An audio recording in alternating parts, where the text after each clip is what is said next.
Welcome to the Autosportradio.com 2023 show. This is our first program, and we are now coming to you from the Green Street Pub and Eatery on Green Street in Brownsburg.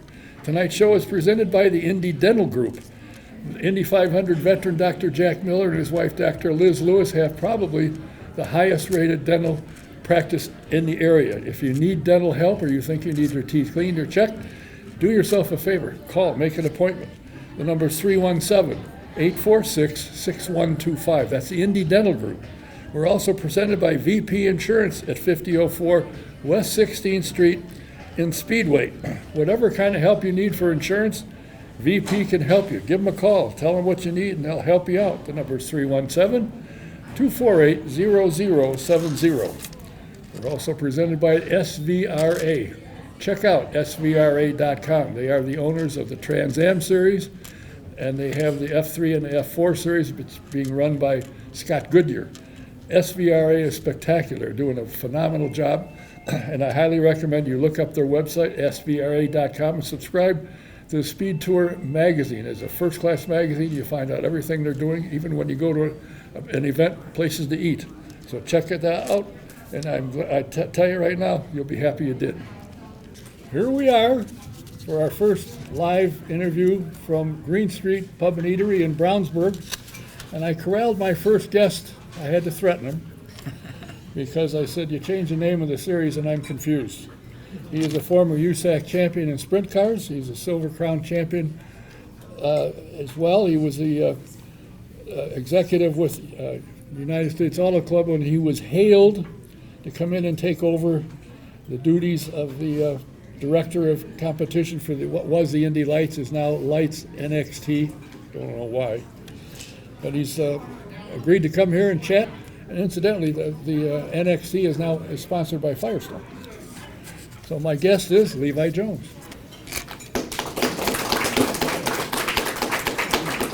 Yeah, no, thanks for having me. It's great to be here, back live on the show, and here we are, almost ready for 2023. Was it hard for you to get out of a car? I mean, not physically get out when you said that's it, stop. Yeah, a few times it was hard to get out, right? No, I've been asked that question a lot. I didn't have anything else left to prove to myself in a car. Fortunate to be able to do it professionally, make a living doing it, win races, win championships, drive for a wonderful team and car owner. So that had ran its course, and I proved everything I needed to myself. Life goes on. So just life experiences to do what I did when I stopped racing. I think it's put me in the position and to experience things that I did from the time I stopped driving until now, really, to take on new tasks and be a part of the racing community. We talk about that a lot. The racing community, it takes everyone, right? There's only 33 drivers that start the Indy 500, but there's thousands of people that make it all work, and opportunities and positions in our industry. Well, you got out of the car and you were an executive with the United States Auto Club, where you drove for the majority of your career. How did you end up getting to be the director of competition for USAC?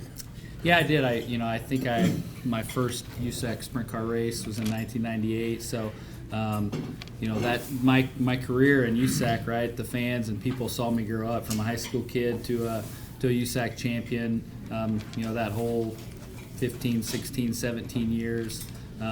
See a lot of things that worked, a lot of things that didn't work, and everywhere in between in my career. So to have the relationship with the promoters, the tracks, the drivers, knowledgeable of the cars, just kind of being able to do things in every aspect of that sport, how it relates to the race teams, the fans, the guys that promote the races to make it all work. So just all that experience over the course of time, kind of just thrown into the position, take it and make it work. We happy that we grew those things at USAC, and they're in a good spot. Their schedules look great this year. A lot of good things going on still. And I feel like it was in a better spot. I left when I got there, and great people there taking that on, and I've been at INDYCAR for a year. The things I've learned stuff every day. Excited to go to work. I get to go to work, be a part of a new thing with INDYCAR's development series, being back in-house there and work with all the great people at INDYCAR. It's been really fun. Now, I noticed you came in, you have 2 young people here. Are you getting them golf clubs, or you got go-karts? They do have golf clubs. They they still like to play baseball and basketball and football more, but they do have golf clubs. So there you go. You don't have go-karts in the garage. How different is it, having been a director of competition at USAC and now into the INDYCAR series, because you got what amounts to across the street, the biggest single-day sporting event in the world. So to be involved with that in the series that runs there, and I hope someday the Freedom 100 comes back. Because I got people that come into town just to see that early. Right. But they run the road course, and it's an interesting thing. But is it a big difference for you as the director of competition with it Lights? really is a lot of the same things, right? It's the same thing but different. That was a lot of the questions I had when I first started, what the differences would be, but it's still the communication with teams and vendors and tracks and promoters to make it all work for all 3 of those aspects, and I enjoy that. I enjoy trying to keep it all together, and the circus going from town to town, and race day when the stands are full and people are excited, and ultimately everybody's shooting to win the race. One of the things I like doing is bringing in, like yourself now, and the drivers from the NXT series. I forget what it's called.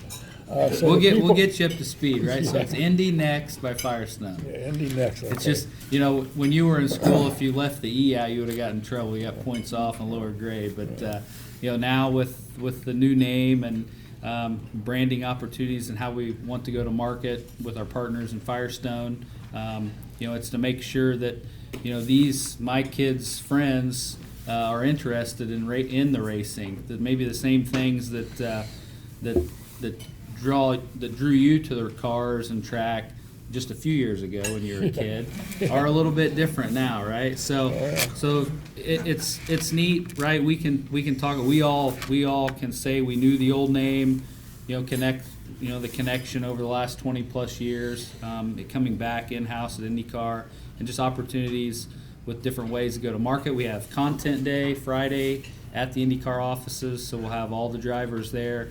The team has really cool things to do. How they're going to approach that. I think the drivers will be excited for that. One thing that I learned driving, right?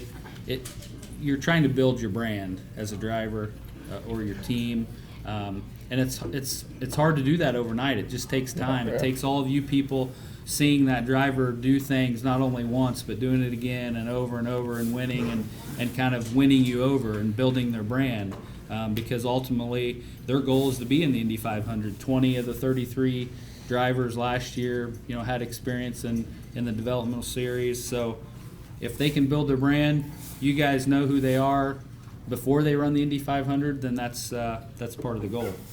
Well, that's why I was saying I like to bring you in and bring the drivers in, so people say, "Oh, I remember him. I saw him," and get to know. And I've got a couple of them in line to come in.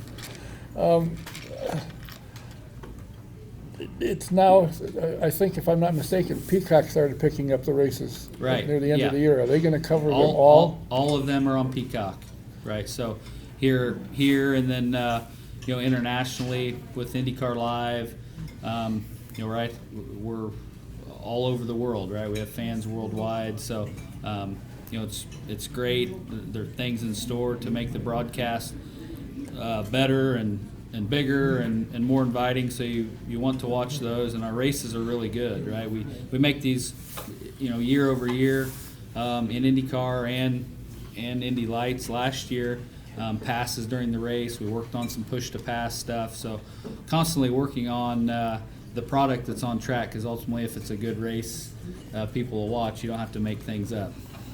I want to stop for a minute. For those of you who may have not been here or don't know, this gentleman serving is the owner. Tom Weaver, and he allowed us to come in, and I want to thank him for that. Thanks for coming. Glad to have you guys. How many, now, up until recently, the last few years has been a struggle for the NXT series with participants, with cars. I understand that's starting to go away, and the starting field is getting bigger. It is. It's new cars, new teams on the grid for this year. There's a lot of momentum. Connection to the INDYCAR teams being integrated in the paddock.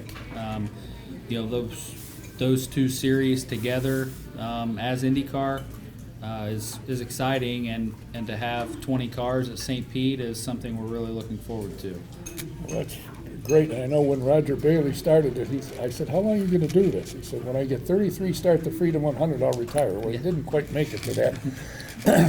But there is a gentleman whose son is involved in the sport who has taken it upon himself to have a number of cars under his wing. And who might that be? There is. So, HMD with Henry Malukas, their team, they'll actually run 9 cars out of their shop. So that's big, right? It's Wow. We talk about that thing. There's positives to that. The other, they're building a new shop, growing. They're able to take the Force IndyCar under their banner, operate it with Ernie Francis Jr. as the driver and some of those key guys there. So you have Cape Motorsports with Nicholas and Dominic Cape moving up to our series with 2 cars is exciting. Bill Abel, his son Jacob, and their team, they're gonna have multiple cars and are really a strong supporter of our series and what we do. So it's looking like a great year. And then, Andretti has been a staple of the series with 4 cars, right? All 4 of their cars won races last year. So we actually have interest. We have drivers that are looking to be in the series. And so it's great to have more drivers than spots available. So we're, as it's grown, the whole world dealing with supply chain issues and keeping up with all that. It's talk to my friends in the short track world. They deal with the same stuff. We're just with the growing field, that presents a whole new challenge of making sure we have enough parts and pieces too. And that's the same with IndyCar. They got the same problem, engine problems and so forth. So, and crews, that's a huge problem. A couple of years ago, when the things were slow, a lot of these mechanics went to work in IMSA or went to work in sports car. Now they could use them when they're not there. So it's hurting them a bit. I think that without question, and even those in Formula One have indicated that the program that leads up to the NXT Series, Lights Series, is probably the best in the world. It has developed drivers that once they leave, and strange thing, most of the drivers have told me when they've gotten the IndyCar that the NXT car is harder to drive. The IndyCar is a little easier, probably because it's got a little more downforce. It's a little easier to drive. But I have not asked one once, do you feel you were prepared? Oh yeah, absolutely. When we leave and move up, we're ready. Yeah, I think the proof is in the drivers that have moved up. I mean, we have right, David Malukas and Kyle Kirkwood here, most recent. This year, going to have some guys that are moving up that raced last year and have tested and feel like they're ready to go, and the teams feel good with those guys. So.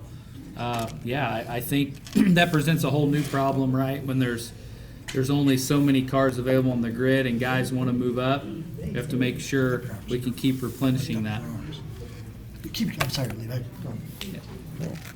I've done something bad. Yeah, I'm hearing a lot of noise from your jewelry. My Go on, jewelry. sorry, yeah. I didn't know a ring made noise. It's just how we What do you know. see in the future for IndyCar lights or the NXT? Because from what I understand, some of these guys are driving into almost their 50s. They need to, it's time to retire. You've made your money. Go lay on the beach. 'Cause it seems like there's a lot of drivers that are capable, but easier said than done, right? I mean, you spend your whole life getting there, and once you feel like you have a grasp on it, take advantage of those opportunities. Some, those guys being with good teams and good cars and having that opportunity to do it. And I think a lot of that, what you talk about, is a testament to INDYCAR, the safety of the cars. You can look back, from the DW12 to where we're at now, right? Is it the same car? There's so many things that have been updated and changed. It's really been a progression of a new car a little bit all the time, and safety has been leading that. A lot of people, I get emails from people, there was a wreck on Sunday and the car broke, it's not supposed to. Oh, yes, it is. That's the whole idea, is for it to absorb the impact and, of course, the safer barrier. When they built it and installed it at the Speedway, they said it was a soft wall. Well, I ran into it. When I got up off the track, I said, that ain't that soft. But in fact, the first guy to test it was Robbie McGee. I think between turn 2 and 3. But it has made a huge difference. It's a tremendous safety factor that Phil Casey and Tony George and the doctor out in Nebraska, I believe it was, that have built something that really makes it a lot safer to drive. These cars go fast. For sure. We have the data to back that up. Sure. Is there a problem with getting next cars? We've sold new cars, right? We've added new cars. That projection of where we're at, we have another new tub at Delara now. So if when you're ready, there's one there. Get you fixed up. So just being able, with the commitment of all the teams and the cars that we have, we want to ensure that if something doesn't go as planned, that car and driver and team can be on the grid the following event as well. Well, one of the problems INDYCAR has is engines. Do you guys have that problem? If there was 3 more guys that said, we want to be in St. Pete, do you have the engines to do that? Yeah, so in the series we work with Advanced Engine Research, Chris Dyson. They've been great.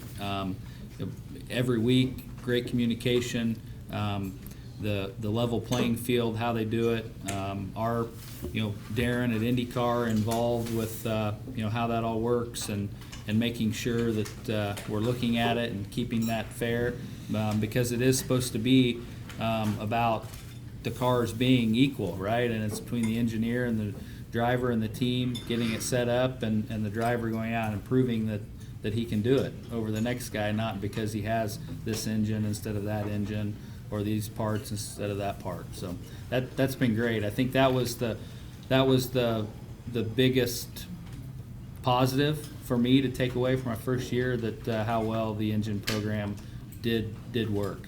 Doesn't Steve Knapp, don't they rebuild the engines? No, Advanced Engine Research does all of our series. That shows you what I know. How difficult, what does it take to qualify to get to the Lights Series? So there are so many junior levels, right, to get to that. It's a little bit, fragmented how you get there, the different avenues. So if you were wanting to drive, right, you would submit your driver resume, and our staff would go through that, go to a test, evaluate you. But I think you could do it. Oh yeah. Only one problem. They got to get a big can of Vaseline so I can get in and out. I've lost some weight, but I don't know that'll help that much. It's interesting to me, and something that disturbs me, and a lot of people for that matter, but I'm disturbed anyway, is when NXT runs with INDYCAR, they run it at 6 in the morning, and 5 hours later INDYCAR runs. Are they going to try and put that a little closer so people don't have to go back to their car? You have to remember, just because how it was, you can't always remember it that way, right? That's what I'm asking. So if you go back and look, we've worked hard. Joe Hodge at INDYCAR works on those color box schedules every day, right, with the promoters, and we've really pushed for all of our stuff to lead right into an INDYCAR practice, or lead right into INDYCAR qualifying, lead right into the INDYCAR race. We were able to do that mostly last year. Some of some of the schedule just had some stuff where it was a little bit of a gap, but we're consciously working on making sure that is part of it, because there's, like you say, that's when it needs to be, right? And then the teams working together and having partners and people there for both, and the drivers, right? I mean, they can run the race, and last year was great to see a number of those drivers in the IndyCar pit boxes during the IndyCar race. When the NXT series, formerly Lights Series, one of the things that was tried to be pushed that if an IndyCar team need to be associated or have the cars. Now, obviously, Andretti does. Sam Schmidt used to. Juncos Racing has both. Is there any kind of a push from the executive suites that the IndyCar guys get involved, either with ownership or be involved with the NXT team? Yeah, so they're all looking at it, right? We've added Carpenter and Ganassi to what they're doing. I've talked to about all of them. It's easy to say what we're going to do, right? They need to see how it works, why they should do it, right, to have the proof there. So we'll just continue to do that, do things the right way for the right amount of time, you get the right results. Well, it seemed to me all you'd need to do is tell them to go over to the Juncos shop and just look at all the trophies they got. And now look at he wanted to run 2 cars. Full-time in IndyCar. I know he's got one. I don't know if he's got a second one yet, but it obviously works. And like you said, 30 of the 33 starters last year came up through the program. Mm-hmm. And some of them that have won the 500 have come through there. Yeah, and I really think you touched on it earlier. People, right? There's more IndyCar teams. There's more IndyCars on the grid, so it takes more people to do it. Finding those people capable to do it. You don't want to take away from this program just to do this program. You have to, if you're going to do them, they both have to be successful to make it work. Well, obviously, you can't be that busy. Generally, when I call your office, you answer the phone. Try to. And I think it's interesting where you come from and how you understand the sport, having been there, how you understand what drivers need and look for because you've been there. You know what they wanted, what it's like to win a championship. You've been there. So it seems to me it was a smart move by somebody in an executive suite somewhere to say, we got an idea for you. Yeah, I don't miss the stress of racing for those championships when people get accused of being a points racer. Well, yeah, if that's what your goal is to win the championship, you have to pay attention to the points at some point. So that does get stressful at the end of the year, and it's fun to see that in our series, the racing for the championship and what it means to see the emotion and the passion and the desire that these drivers have.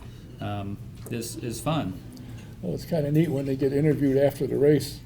It's not uncommon for a guy who finished second to say, I need the points of the championship. They see that and they understand it. And that's what you're there for. You want to win, you want to win the championship. Right. And it is, right? They think about it right off the bat last year, right? I mean, Christian Rasmussen ran out of fuel, right, at St. Pete, leading there. And, that's the first thing on his mind. He didn't win. I lost those championship points. What am I going to do? And you do, as a driver, you still have to figure out a way to enjoy the journey too. You can't let it eat at you so much that you don't think about the job at hand. Easier said than done.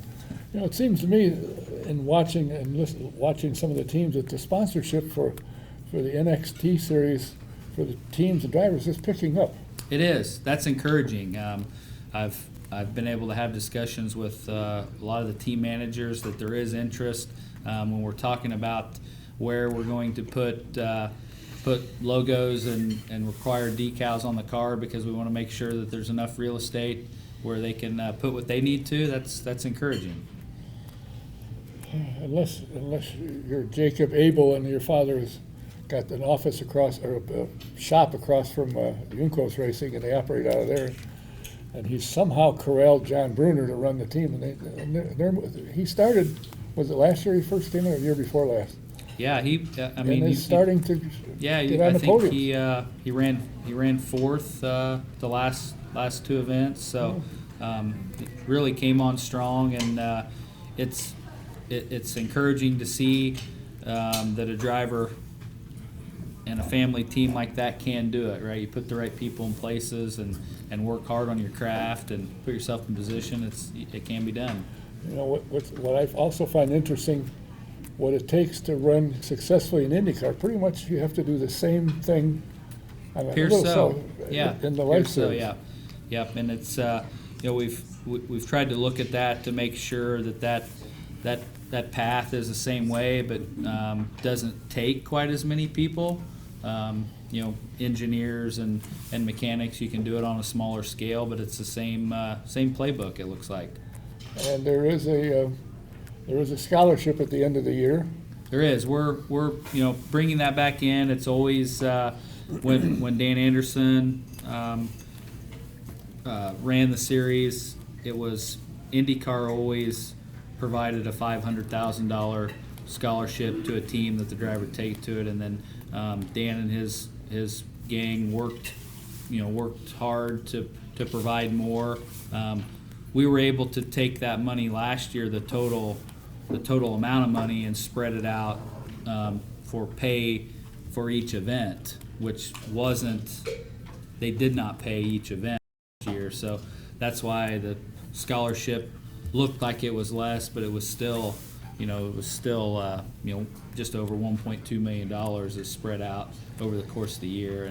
And there's a balance there, right? Yeah. We have to figure out a way for the champion and the driver that does excel and win that to have an opportunity to get his foot in the door at the next level. But we also have to look at how we take care of the teams and spread that out so someone will look at the possibility of having a car in the series and be able to keep doing it sustainable. One last question. When's the Freedom 100 going to come back, if ever?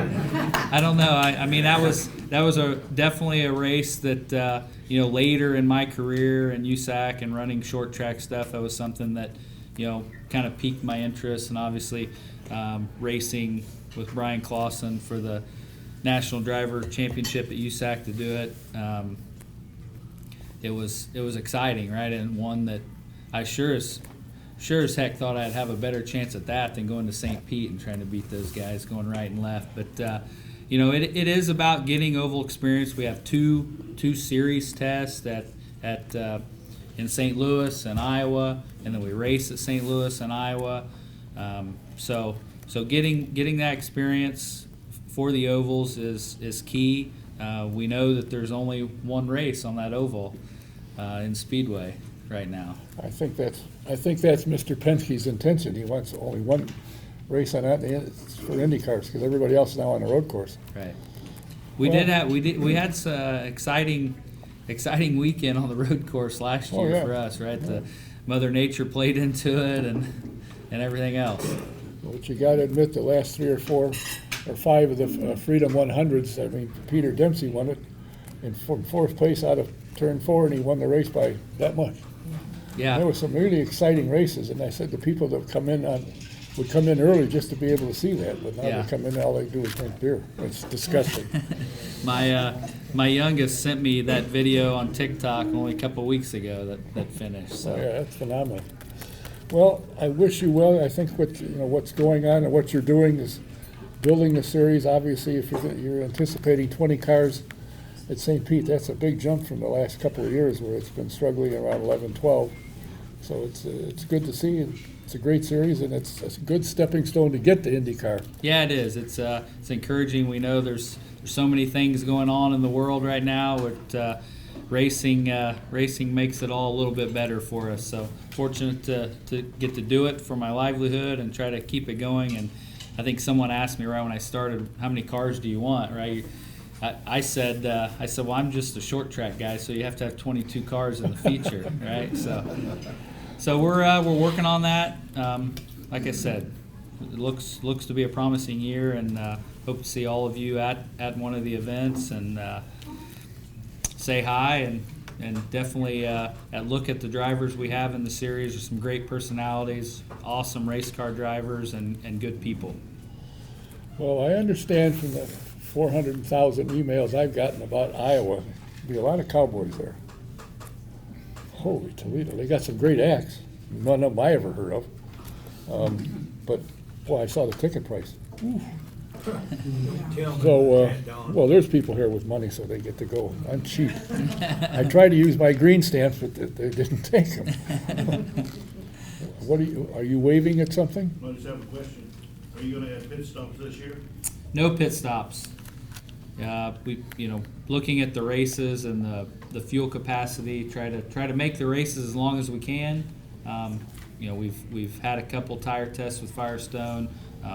We're excited about the tires and how they will wear and what that should do to the racing. Pit stops are cool, right? Really cool, but it adds a lot of money to a yearly budget. So we will not be having pit stops. Thank you for taking the time and bringing your boys here. Are you going to stop? Well, the driving range isn't open, so never mind. Maybe stop and hit a few. Thanks for coming in. Good luck for 23, and we'll look forward to calling you again. You bet. Thank you, sir. Thank you. Levi Jones.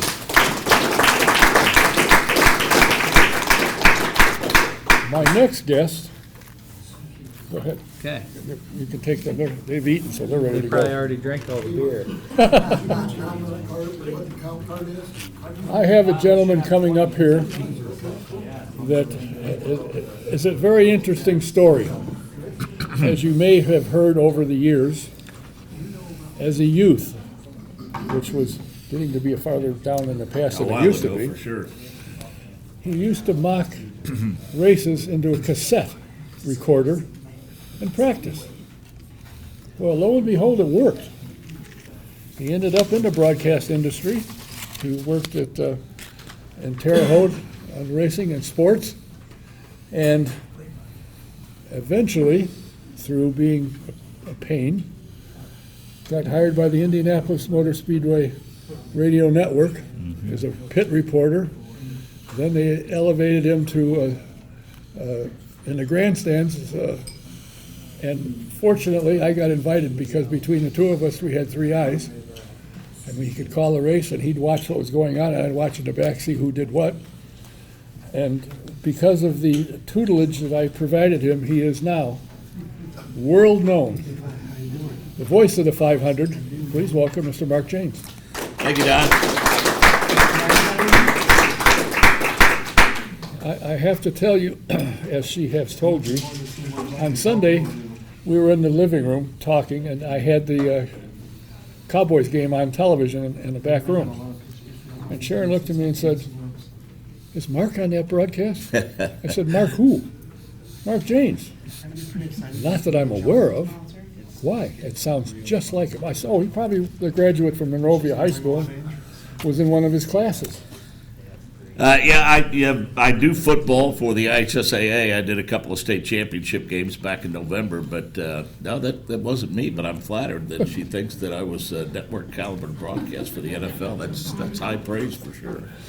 You broadcast a lot of sports. You haven't gotten to the was it Westminster Dog Show yet? No. Nor have you gotten to the Nathan's Hot Dog Contest. Well, now, true story. Several years ago, I was this close to doing the King of Cornhole at a hotel in Louisville on a local access cable channel, but Old Man Winter intervened and they canceled the event. And I didn't get to go and they didn't reschedule it. So that probably would have been real close to Voice of the 500 on my resume. Voice of the 500 and King of Cornhole announcer. What did you want to be in the motorsports broadcasting or sports broadcasting? Well, I mean, it's interesting because this all started when I was the student at Hall Elementary, and I had a retired Marine Corps colonel as my principal, and he would, when you got into sixth grade or so, stop you and ask you what you thought you wanted to be when you grew up, and so it was my turn in the chair. And I told him I was going to be a Major League Baseball player. And he said, "Well, I watched you play softball for 3 days on recess. And you might want to rethink that because you're horrible." And he said, "But with your obvious love of sports and your inability to keep your mouth shut most of the time, you should think about a career in broadcasting and journalism." And I don't know why that stuck with me. And so I did. And I mean, I was a student at Monrovia High School and had the opportunity to do sports reports for Monrovia football and basketball. For a radio station in Martinsville that's still on the air today, WCBK. got paid a whopping $5 a game for 3-minute sports reports, and that led to an opportunity as soon as I graduated from high school to do news full time. And I didn't grow up wanting to be a newsman, but I figured it was an opportunity to get into broadcasting, so I took it. And then I worked my way, into other elements of the station, doing other things. I don't like Christmas music because of my time spent there, because my very first year I had to play nonstop Christmas music from 11 o'clock Christmas Eve till 7 o'clock Christmas morning. I'm playing Steve and Edie Gourmet's Christmas carols and Frosty the Snowman by the Brady Bunch, and that just burned me from Christmas music for the rest of my adult life. But no, and then I eventually, my big break came when I eventually landed in Terre Haute working for the Holman George family at WTHI, and that's kind of what led me to the IMS Radio Network. And I told my wife, who's here tonight, she's been doubly cursed. She's been the wife of a traveling broadcaster and a high school football coach, because I've been both, and stayed with me through thick and thin, which is important for sure. But I told her my very first year in '96, I was a pit reporter, and I came home and I said, if I never get to do this again, I'll have done it one more time than a lot of people get to. And I didn't know what it paid until I got the check, because you can't put a price tag on making a dream come true. So I never, when Bob Jenkins, God rest his soul, made the decision to hire me, I never asked him how much it paid, because I just didn't care. I was just glad to do it. So, yeah. When you're speaking into a cassette recorder, anywhere in your mind think someday I'd like to be where Sid Collins was? Well, I mean, Sid Collins, Marty Brenneman, longtime Reds baseball announcer, and just, the Kurt Gowdys of the day, Lindsey Nelson. I'm dating myself, obviously, with some of those names, but those are the guys that I emulated when I was a kid. And then as I continued to, follow that path, and, Chuck Barlow and Howdy Bell and Bob Lamey and Bake and as I said, Jenkins and all of those guys. I mean, to think that I would be in the same room with them doing the same things that they've done for so many years. I mean, it's pretty heady stuff. I mean, you hope you get there at some point, but you stay focused in the moment, and when an opportunity comes up, you try to be in a position to make the most of it. And that's what I've been lucky enough to do. Well, I got to say, I've been coming to Indianapolis since 1964, I think, somewhere in there. I started this program in 72 or 73 or something in Chicago, and my set mate was Paul Harvey, so I learned a lot from him. Yeah. But he always yelled at me, "Get your racing stuff off that bookcase and put my stuff back." But it's always interested me to be involved, which I finally got to, and then to be able to come up with you when you're broadcasting and watch. I mean, I watch the race, but when it was with you, when you're watching what's going up in the front, my thing I thought was to see what's going on behind us. Somebody once in a while let you know what's going on, so you could report it. And I got to see really what does go on. Some of the stuff, some of the moves, some of the passes they make, you go, holy smoke, how did he do that?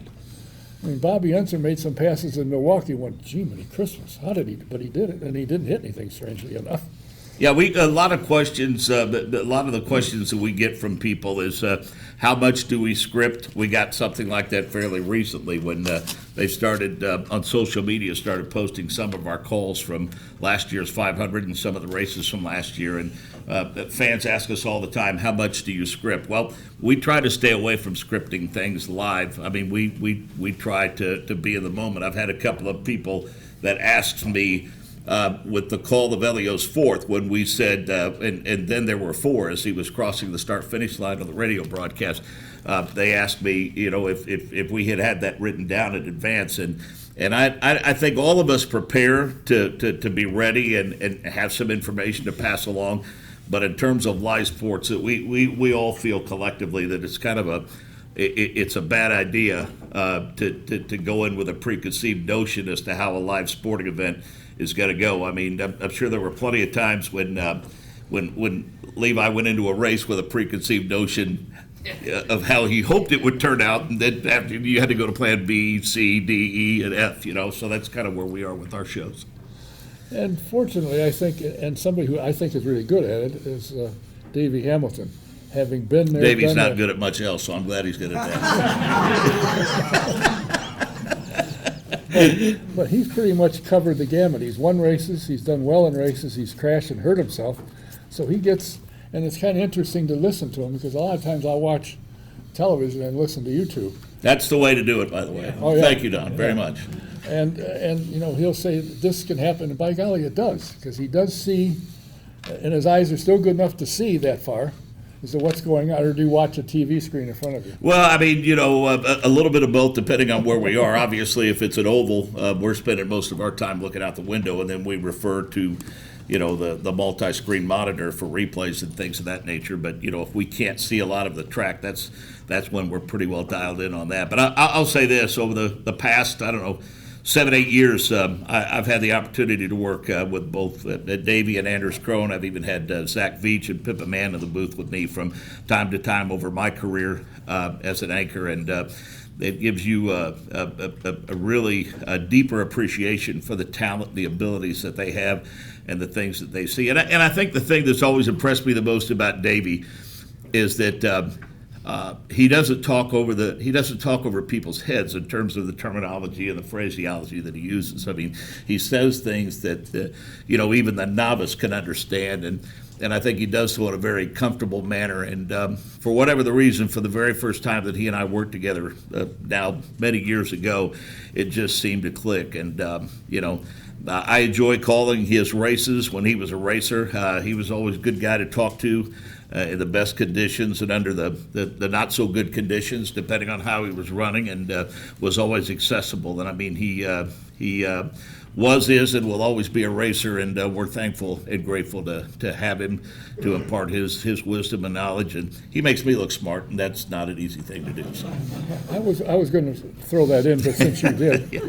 And of course, there's another driver coming up called Davey. His name is Davey Hamilton Jr. Yeah. And he ain't doing bad. No, and it's kind of like his dad. I mean, if it's got wheels and a motor, he'll run it, you know. Yeah. And he's got a bright future for sure. And I interviewed him when they were running for the championship here at IRP again now. And with the year and a half or so off, he thought it would take him a year or two to win. He won the second race. Yeah, that's And he's talent. won a number of them since then, and he's in a little bit of everything. So I think hopefully he'll be at 16th in Georgetown. Yep. And where he belongs. And of course, his grandfather's not too bad. At 87 years old, That's right. he still wins midget races. Yeah. And it's a pink midget. But it doesn't matter, he wins. The IMS Radio Network has a wide spread. It's not only in a number of stations around the country, but it's on Sirius XM Radio, which covers the world. So when you guys are broadcasting, you're not talking just to me because I turned the volume down on television. You have a worldwide audience. And unfortunately, I've tried to get from Chris Pollock, your engineer, what's the Sirius spread? They won't tell him. Yeah, it's hard to figure out. You know, once upon a time when we were strictly terrestrial radio, it was pretty easy to gauge that number, and you know, it was easily in the millions, especially in the month of May. And while the number of affiliates for various reasons through consolidation and other factors maybe have dropped over the years, that number does go up during the month of May for sure. But I mean, we have so many platforms now and streaming platforms that we're on for all of our events that, you know, we're pretty comfortable with the response that we get, that the interest is pretty high in what we're doing over the course of a race weekend, because we carry you know, all of the practice and qualifying sessions, and of course the races, and we get a lot of tremendous response from that for sure. Well, when you first came in, I walked over and talked to you. I started laughing because I just almost fell on the floor. I said, "What's so funny?" I said, "Mark, you're going to be surprised the number of responses when I put this thing out that said you're coming. Responses where people say, 'Oh, good.'" Oh, you're very kind. Thank you. And I guess people do listen. I haven't figured out why yet, but maybe It's the best way to enjoy the race, in my opinion. I'm a little partial, I think, but I don't care what the sport is: baseball, football, basketball, whatever. I'm a radio guy. You know, most of the people that have been with a network over the years, and God bless them for it, it was their career path. You know, Vince Welch and Kevin Lee and Bob Jenkins and Paul Page, and the list goes on and on. I'll never forget when I sit down and talk to Robbie Green and Wally Levin, our network director at the time. about stepping into the role as anchor of the radio network and voice of the 500. I said I don't blame any of those guys for the career path that they've chosen, but I have been, I am, and will always be a radio guy. And that's all I really ever wanted to be. I dabble in a bit of television for the IHSAA, but I like radio. I love radio. It's been my life, and it's been good to me, and I have stayed loyal to it. And quite frankly, as much as anything, God blessed me with a perfect face for radio, so I've stuck with that. You and me both. When I go in to get a haircut, they say, "How do you want it?" I said, "Good enough so that I got a face for radio." And That's I start right. chipping away. Yeah. It's interesting how people get to where they are. I mean, I'm sure Davey never in his wildest dreams thought he'd be doing broadcasting racing. I don't think. I know he got into the hospitality business. He didn't care too much for that program. So now he's out of that. And last time when I talked to him at IRP, he said, as long as Radio Network wants me, I'll be there. Yeah, that's kind of the way we feel. I mean, I think that relationship between he and Mike King and Davey Hamilton, the former anchor Mike King, was developed over a period of time. And Mike and I did the feature races on our AM station at the Terre Haute Action Track for a number of years, and I think that's how he developed a relationship with Davey beyond just racing, and of course seeing him at the racetrack in the old IRL days when we were all running that circuit. And it just developed to a point to where we needed somebody to be a driver analyst, and Davey thought he would be a good fit, and the rest, as they say, is history. What's happened to Anders Krohn? I always liked him. When he was on the air, I thought he was good. Yeah, it's interesting. He was involved with Steph Wilson's effort last year at the Speedway, and told me that he came up to the booth for a while, and he and his wife had planned to go back to go back overseas for a while and spend some time with his family. And I said, "Well, when are you coming back?" And he said, "Well, eventually." But he said, "I'm not really on any sort of schedule." He said, "I might come back soon. I might not come back at all." And then he laughed and he said, "Oh, we'll come back. We just don't know when and where." So, my guess is that somewhere down the road we'll see him at a racetrack somewhere. And I tell you, we got awfully lucky. He had done a couple of races with us back when it was Indy Lights, and then when Davey was going to step away for a while, Wally Levitt asked me who I wanted as a driver analyst, and I didn't hesitate. I said him. And then when his Coforce company started to grow, again, we just got very, very lucky. On the very weekend that he had told us a couple of years ago at Laguna Seca that he was going to step away from the broadcast, earlier that morning, Wally Levitt had bumped into Davey, and Davey said, "Hey, I think I can come back to radio next year if that opportunity's there." So, we had Davey back in the saddle within 15 or 20 minutes after we found out that we weren't going to have Anders. So, and I was very happy about that, obviously. Well, as a race fan, having spent a lot of time with you, you enjoy being at the track where you can go and talk to the drivers and the mechanics and the owners and get the information. The last couple of years, you've been kind of nailed to the studio across the street from the Speedway. But this year is starting to open up a little more. Yeah, I mean, we were fortunate, and I still go back. I don't think anyone will really fully appreciate and understand the sacrifice that it took for everyone associated with the series, starting obviously at the top with Roger and the track promoters and the drivers and everyone to ensure that we even had a series and ran a race or a wheel turned under very difficult times. And we should always be grateful for that. I mean, I have no interest in doing another Indy 500 without fans, that's for sure.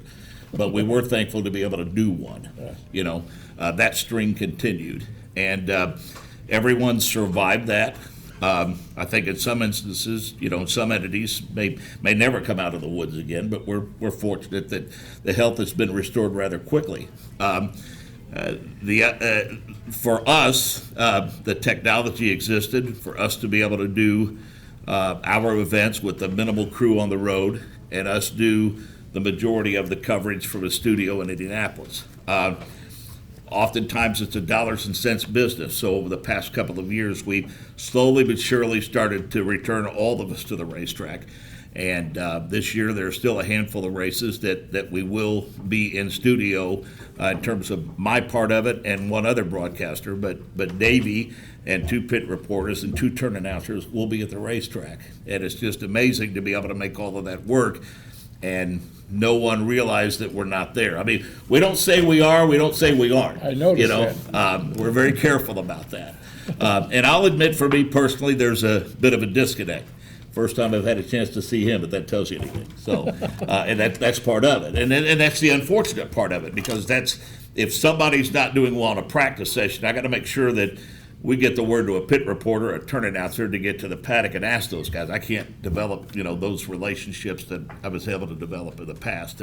But again, I understand why we do it that way, and we're lucky that we're able to pull it off. But this year we'll be on site for 2 additional races.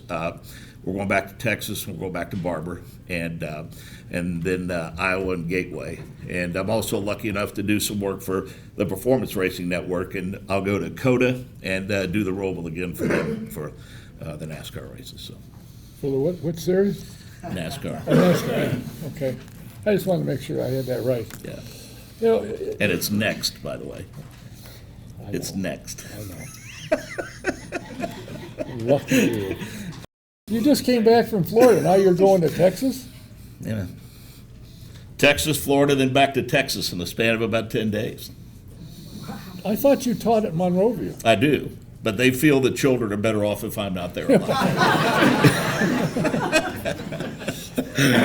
Speaking of that, what part of communication do you teach at school? I mean, what do you? I tell them everything but what it pays. That's the only thing I don't tell them is what it pays. No, we do basically. It's called radio TV because the state makes us call it that. We don't do a lot of radio. It's a lot of video production. We do shows every week, news and information type shows. We live stream basketball games and football games and baseball games and things of that nature. The kids do commercials. They do promos.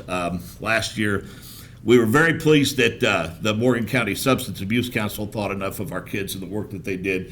They paid us to do public service announcements, produce them for them, a series of those. And I went back there 5 years ago to start a brand new program, and we had 10 kids in one class.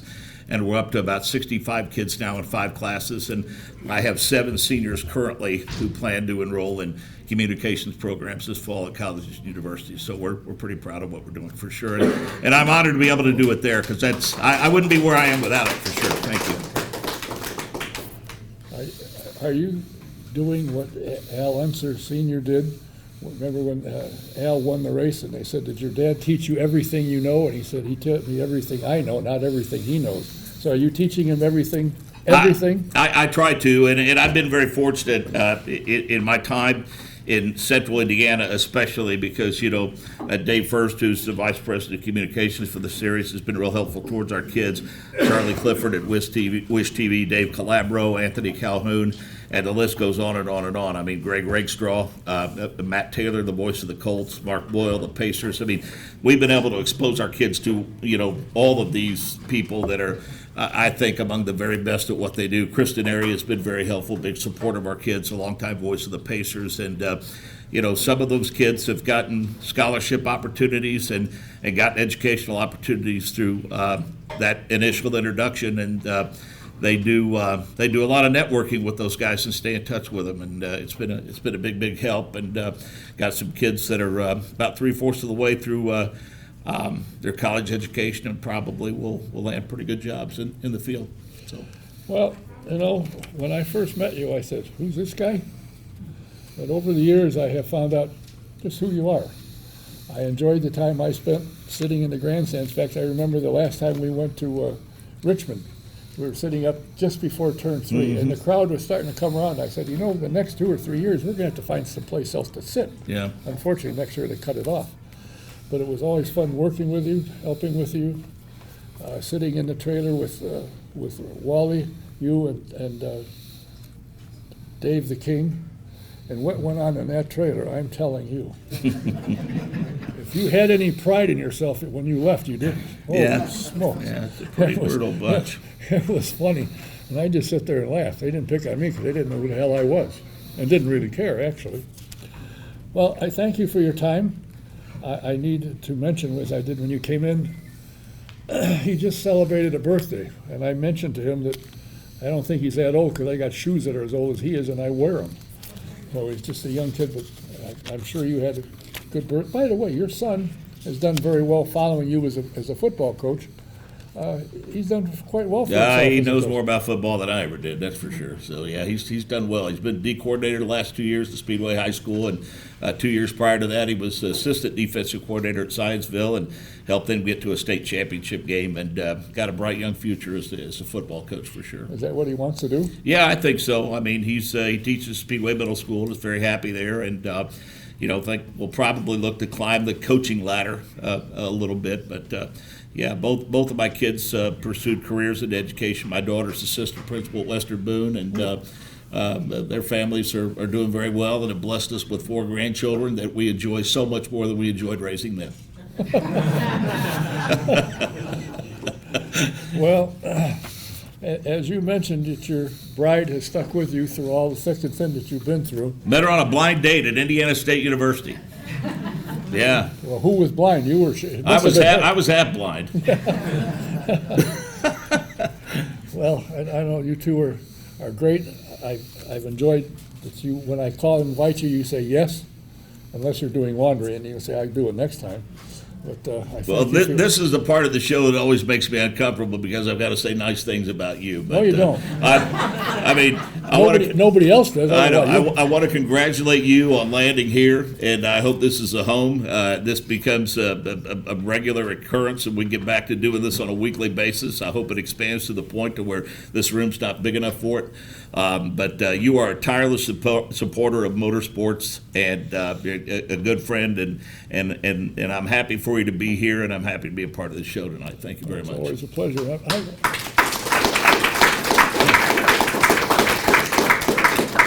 And I want to thank some of the people. There's a couple over here that were on their way from Texas to Florida, and they made a swing to come here. They're here tonight, Bruce and Judy. Martha's made her first trip in a while. She's here. Jim and Jackie are here. The big guy. And Lana, Mike and Lana are here. I mean, a lot of people have come out, and I certainly appreciate it. And there's 2 guys, for some unknown reason. Now, somebody's got to have a biscuit going down the highway to drag them. They come from southern Indiana. These 2 guys have been on, off and on, but they're here tonight. So we appreciate everybody that showed up. Enjoyed having you here. The next program we'll be doing here will be February the 2nd. We're not going to be always on Tuesday. I'm looking to do 1 or 2 a month. So Sharon says, we got to do some traveling. Let's not do this every week, because it's not hard, but it takes time. Yeah.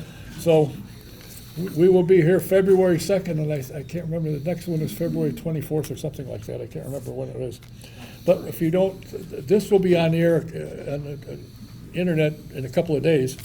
But you will find Autosport on Rumble, on Facebook, autosportradio.com website. It's on Twitter.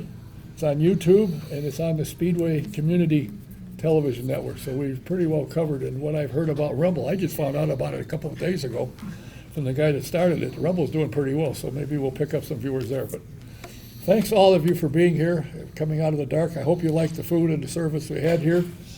February 2nd is the next one. Hopefully you'll be here. Some of you will be in Florida laying on a beach, but it is what it is. Until next time, I want to thank Levi and Mark for being here. Thank you for coming. Until the next time, Don Kay saying good night. We'll see you again. Thank you, my friend. I appreciate it.